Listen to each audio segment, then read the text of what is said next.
Thanks a lot, Cassie. Meanwhile, the other quarterfinal clash pitted fourth-seeded Liberty against number 5 Whitehall. Like Freedom, both sides went 8-4 in league play, with the Hurricanes taking the only regular season get-together between these two in a 5-set thriller back in late March. Zephyrs with a couple of early three-point leads at 6-3 and 7-4, but Liberty wrestled the lead away in the middle of set one. Adam Middle with back-to-back points for the Canes, who drew us even at 21 apiece. Opening set featured 10 ties and 3 lead changes. Junior setter Christian Matos with the fake set before landing the point to put Liberty up 24-22. Then its fellow classmate Middle with the decisive point. The EPC first-teamer had 8 kills in the first set, which the Canes took 25-22. Story of Game 2 was Whitehall junior Ethan Ringenberger. He produced Whitehall's first 3 points in the set, just the start of a monster game for the EPC second-team All-Star, which featured a dozen total kills. Liberty able to hang around, though, despite the Herculean efforts from Ringenberger. Like set 1, set 2 featured 10 ties in total, the last at 24 all, before Middle authored back-to-back points in pushing the Canes to the 26-24 Game 2 triumph. After 10 ties in each of the first 2 games, set 3 featured a dozen deadlocks, the last at 16 aside, before the host Hurricanes claimed 9 of the match's final 11 points in taking set 3 25-18 and the match 3-0. Middle with another 8 kills in the final game as he finished with a match-high 22 overall. The first-team All-Star with the decisive point in all 3 games as Liberty earns its first ever East Penn Conference tournament victory. It's huge. I mean, we were a new team 2 or 3 years ago, and we've come so far, and I'm really proud of us. We have a huge team, very deep bench, and we're all very aggressive. We've put in the time, and I'm really proud of us. I feel like we've come a long way. You know, back when I was like in sophomore year, we made it to districts but lost in the first round. But I feel like I've really come a long way and made it up. We built this up to where we are today, where these guys were freshmen in my first year, and that's one thing that's makes it sentimental, like with this group, just knowing we saw them for these past 4 years, and they're doing really well. I feel like what made us so successful was just constantly fighting, like not getting down to the dumps, like getting frustrated. We just kept fighting.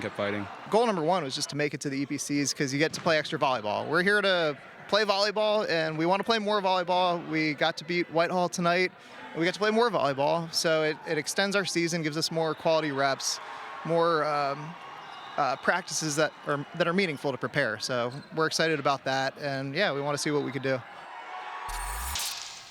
So congratulations to the boys from Bethlehem, both Freedom and Liberty prevailing in the quarterfinals yesterday. Liberty back in the EPC boys volleyball tournament this season for the first time since falling to Emmaus back in 2016. This iteration of Hurricanes having more than doubled the team's win total from a season ago, up to 11 victories overall now after finishing just 5-11 last spring. We mentioned Middle's game-high 22 kills yesterday. The senior Campbell, he checked in with 9 to go along with a couple of blocks. That in setting up a date with top-seeded Parkland in Thursday's semifinals. So the Final Four officially set in the EPC boys volleyball tournament. We will have the 1, 2, 4, and 6 seeds in the semifinals on Thursday, part of a twin bill at William Allen High School that you'll be able to catch live right here on the Service Electric Network. Let's start with the back end of yesterday's quarterfinal doubleheader in the Liberty Hurricanes, who are now in the semifinals for the 3rd time in program history, first time since 2016, and at that time it was just a 4-team field, so by simply qualifying, the Canes were in the semifinals. They improved to 11-5 with yesterday's victory and will take on top-seeded Parkland, which is the number 1 seed for the 4th time in the last 8 EPC boys volleyball tournaments. Scott Trumbauer's group is 15-0 overall, a perfect 12-0 in league play during the course of the regular season. Parkland swept Liberty 3-0 back in late March. It was the first match of the season for the Trojans, and it's worth noting that in that contest, Liberty was without the services of first-team All-Star Adam Middle. He was sick, missed the match, and you saw the impact that he can have. He'll be back for Thursday's semifinal against top-seeded Parkland. That'll be the back end of tomorrow's twin bill at William Allen. The front half of that doubleheader will feature second-seeded Emmaus against 6th-seeded Freedom. The Patriots yesterday picked up their first EPC boys volleyball tournament victory since 2019. That year, they knocked off Parkland in the semis before falling to Whitehall in the championship. They will take on second-seeded Emmaus. The Green Hornets are 15-1 overall, 11-1 in East Penn Conference play. Jeff Elsie's group topped Freedom 3-1 in their only regular season get-together. And unlike that Parkland Liberty showdown, which was at the very beginning of the year, Emmaus and Freedom, they met not too long ago. In fact, just 9 days ago, when the Green Hornets outlasted the Patriots 3-1 in that May 1st showdown. That'll be a 5 o'clock start at William Allen High School. Parkland and Liberty set for a 7 p.m. first serve. And again, both of those games to be seen live right here on the Service Electric Network. Myself and Mike Kraus will have the call over on SEN 902. Well,